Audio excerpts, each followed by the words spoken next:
안녕하세요. 오경석 법률사무소의 오경석 변호사입니다. 저는 유튜브를 통해 제가 변호사를 하면서 겪었던 일들, 진행했던 사건 사례를 소개해드리면서 간단한 법률적인 조언도 해드리고 있는데요. 여러분들이 경험해보지 못했던 법률 사례들을 이런 방송을 통해서나마 듣고 보았을 때, 세상엔 참 이런 일도 있구나, 조심해야지, 이럴 때는 이렇게 해야 되겠구나 라는 정도의 생각만이라도 여러분들께서 하시게 된다면 조금이나마 도움이 되실 거라 이렇게 생각하고 있습니다. 그리고 그러한 마음으로 열심히 방송하고 있으니 시청하시는 분들도 같은 마음으로 방송을 보시면 좋을 것 같습니다. 또 한 가지 말씀드리고 싶은 것은 최근 들어 방송을 보시고 법률적인 고민 상담이나 사건 의뢰 등을 위해서 연락처를 알려달라 라고 요구하시는 분들이 늘어나고 있는데요. 혹시 필요하신 분들은 방송 제목 하단에 전화번호와 저희 사무소 홈페이지 주소를 링크해 드렸으니까 필요하신 분들은 언제든 연락을 주시면 성심성의껏 도움을 드리도록 노력하겠습니다. 그리고 무엇보다 구독과 좋아요는 방송하고 있는 저에게 큰 동기부여가 되니까 한 번씩 눌러주시면 감사하겠습니다. 최근 들어서 저희 사무소로 성범죄 사건에 연루되어서 찾아오시는 분들이 많은데요. 그 중에서도 억울하게 이런 혐의를 받고 찾아오시는 분들이 매우 많았습니다. 자, 오늘은 그 중에서 한 가지 사례를 소개해 드리고자 하는데요. 어느 한 고등학교에서 컴퓨터를 관리하는 20대 초반의 남자 실무사가 있었고, 그 학교에 다니는 여고생의 이야기를 들려드리려고 합니다. 자, 이 두 사람은 남자가 학교 전산 수업실에서 컴퓨터를 수리할 때 이 여고생이 다가와서 인사를 나누면서 처음 알게 되었습니다. 이후에 이 여고생은 남자와 마주칠 때마다 인사를 하며 지냈는데, 얼마 뒤에 이 남자의 페이스북 계정을 찾아내어 게시물마다 좋아요, 댓글 이런 것들을 달면서 페이스북 메신저로 서로 둘이 연락을 취하면서 친해지게 되었습니다.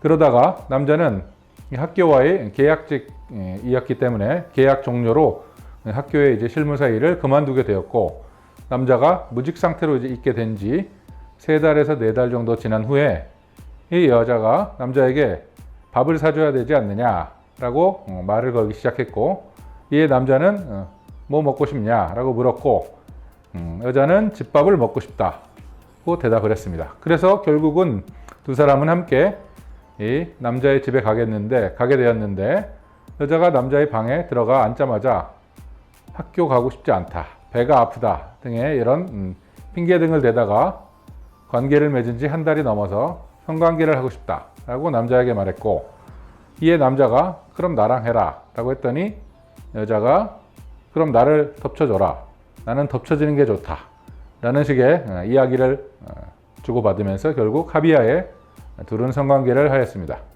그런데 갑자기 1달 정도 뒤에 이 여자는 남자에게 강간을 당했다라고 주장하면서 이 남자를 고소했습니다.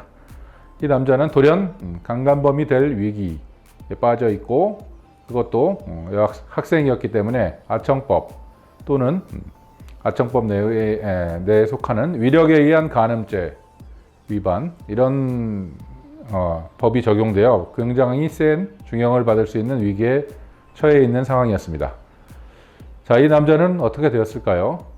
저는 이렇게 억울함을 지금 호소하고 있는, 혐의받고 있는 이 피의자를 의뢰인으로 만나게 되었고요. 자, 불리한 점을 먼저 말씀드려보면, 고등학교 컴퓨터 관리 실무사와 학생 간에 일어난 일이라는 점, 그리고 무엇보다도 이 남자 자신의 집에서 일어난 일이라는 점, 그리고 성관계를 맺은 상대방이 어린 고등학생이라는 점, 이런 걸로 결국 남자는 자칫 잘못하면 이 고소인의 주장 내지는 진술만으로 성범죄자가 될 수도 있는 그런 상황에 놓여 있었는데요. 그러나 결론만 먼저 말씀드리면, 다행히 이 남자에게 혐의가 없다는 점이 입증되어서 무혐의로 사건을 수사 단계에서 종결할 수 있었습니다. 자, 어떻게 벗어날 수 있었을까요? 핵심적인 이유만 몇 가지 말씀드려보면, 첫째, 범죄가 있었다는 그 기간 내내 지속적으로 둘은 SNS를 통해 일상적인 대화를 나누었고요. 증거로 남아 있었죠, 이런 것들이. 두 번째, 이 피해자, 즉 이 여성이 수십 차례 등교도 안 하고 피의자의 집에서 홀로 비밀번호로 들어가서 시간을 보낸 적도 많았었습니다. 즉 말하자면 자기에게 범행을 저질렀다는 남자 집에 혼자서 낮잠도 자고 그랬거든요. 학교도 안 가고. 그런 것들이 또 증거로 남아 있었고, 둘의 대화는 서로 반말을 할 정도로 매우 가까웠다는 점. 즉 이 남자도 나이가 아주 많은 남자는 아니었기 때문에 둘의 나이 차이가 크지 않았다는 점도 아마 고려되었을 것입니다. 그리고 성관계 하면서 그 도중에 나눈 요청과 응답 같은 이런 대화들에 전혀 강압이 보이지 않았다라는 점은 둘의 진술이 거의 일치했습니다. 그 다음에 성관계 이후에 함께 배달 앱을 통해서 음식을 시켜 나눠 먹었다는 점, 이런 점들이 결국은 다 증거로 남아 있었고, 이런 정황 증거들이 하나씩 모여서 혐의를 벗을 수 있었던 것이었습니다.